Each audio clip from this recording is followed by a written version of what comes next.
how to become a better leader. Now, we run a company that's constantly growing. We've got phenomenal leaders in our company. Our senior management team is an A++ management team. There's constant conflict. There's constant bumping of personalities and heads. We are forever doing all these personality analysis and how do we work better with each other. What personality type is more effective against what personality type with high, extreme, stressful situations, with calmer situations. And the talk of the town is constantly, how do we become better leaders as a company, as a community, and as a country? Because I think it's only through great leadership that we traction ourselves out of all the situations like Eskom, like numerous departments within our country, our beautiful, beautiful country. And a transformational leader is enthusiastic, inspirational, a great communicator, but it's more than that. It's a lot of soft skills that needs to be deployed and put together at a large scale in order for that person to be called a great leader. Now, I've had the opportunity to meet some phenomenal leaders, and the really good ones are always saying that, we are continuously evolving, we are continuously learning, we have just begun the leadership journey, and we can't wait to grow year on year. On this episode, we've decided to pick our 5 favorite ones and share them with you. Next to me, as always, Anna-Marie Meyer. Welcome to the show. Thank you so much. And let's please give some leadership wisdom that we found and we chose as our favorite. Let's get into it.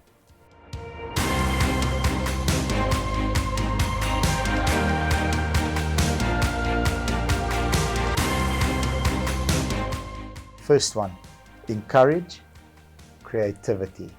Encourage creativity.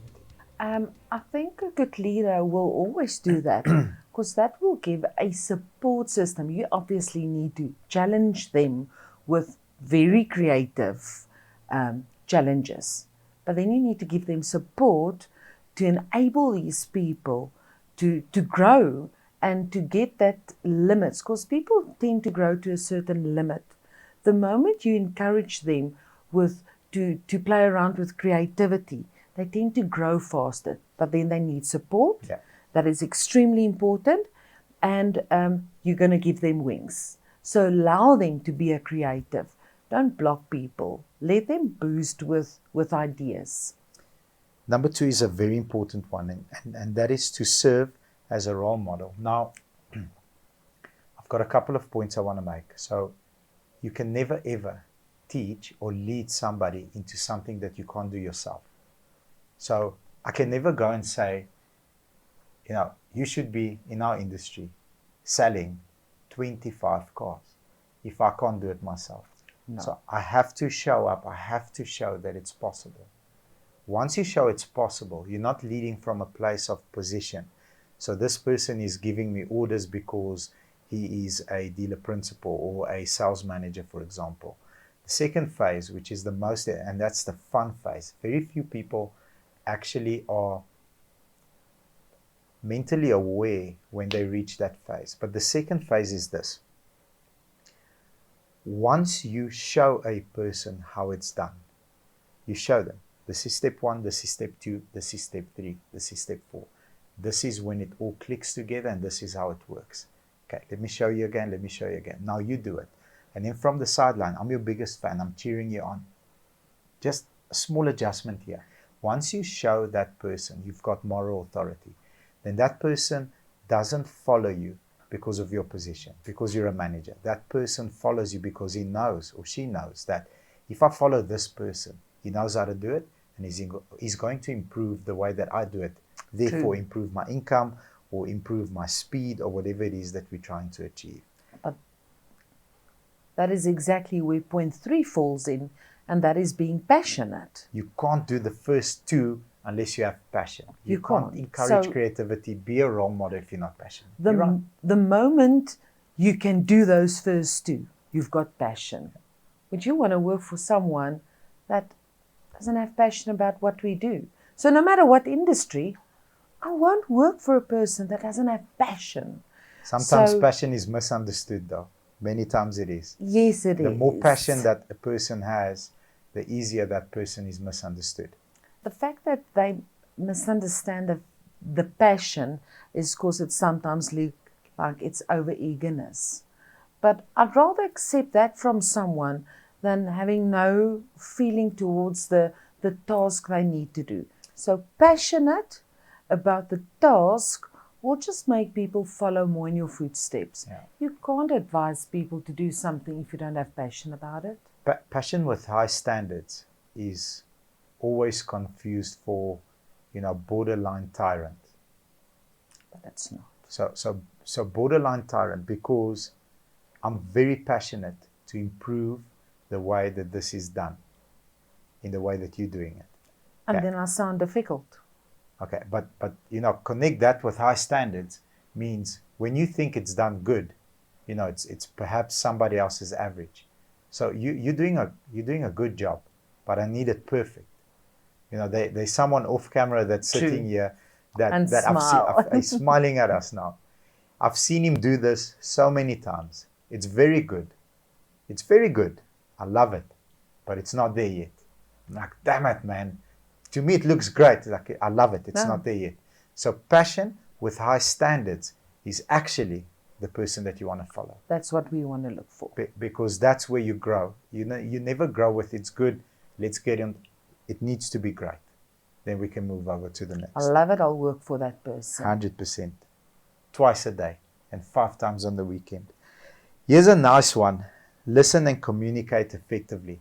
Man, this is hard because most times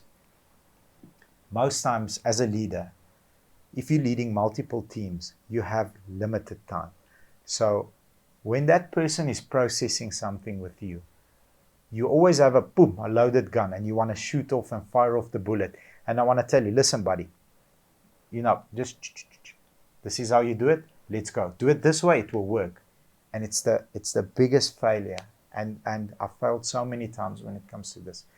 If you allow that person the 30 or 40 or 50 seconds to communicate the message and ask him, why do you think you want to do it this way?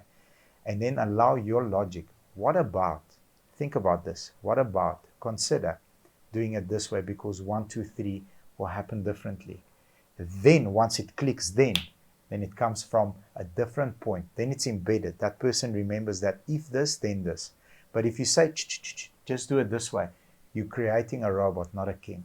And Emotions that overcloud your judgment. 100%. And an effective leader ultimately wants to be a kingmaker. So that person, let's say, I always use this. In the automotive industry, there is probably 100 variations in a deal. There's not many more. There's 100 ways to screw up a deal. If I help you process that you understand, the quicker I can eliminate 100, the quicker we created a king. That means True. That person is not constantly going to come back and say, yeah, but what is the difference between a fixed rate and a linked rate? The customer is now asking me. The moment that it just takes a lot of patience. But once you keep that bullet, take it out, throw it away, and you keep the gun in there. Once you learn how to do that, I'm failing at that every day. But every time I'm able to grab a grips on my emotions and allow that person to process, ask why, give a different point of view, it's always worked out for the best. So communication, clear communication, and also having your team's trust to be able to come to you and ask for feedback, I think is an absolute key to leadership. And that again leads to our last, and that is encourage them to make a contribution.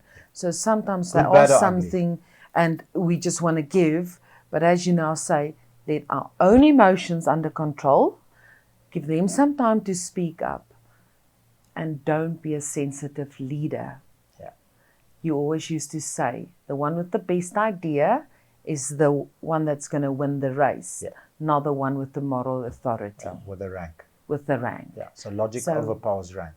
So unfortunately, you need to allow people, because the more you get them to speak up and participate and give ideas, the faster you're going to grow them, the faster we're going to make them kings. Absolutely.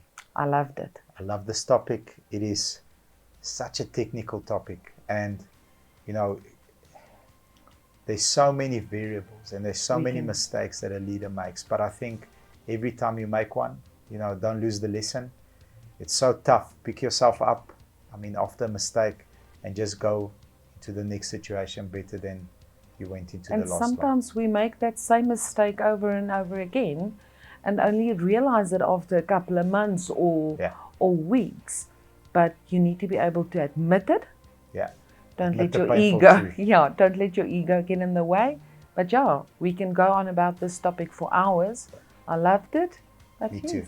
Thank you. If you guys enjoyed it, the way you say thank you to us is by leaving us a comment as well as the like button. And please subscribe to our channel and ring the bell. Thank you. Take care and have a good day. Bye-bye.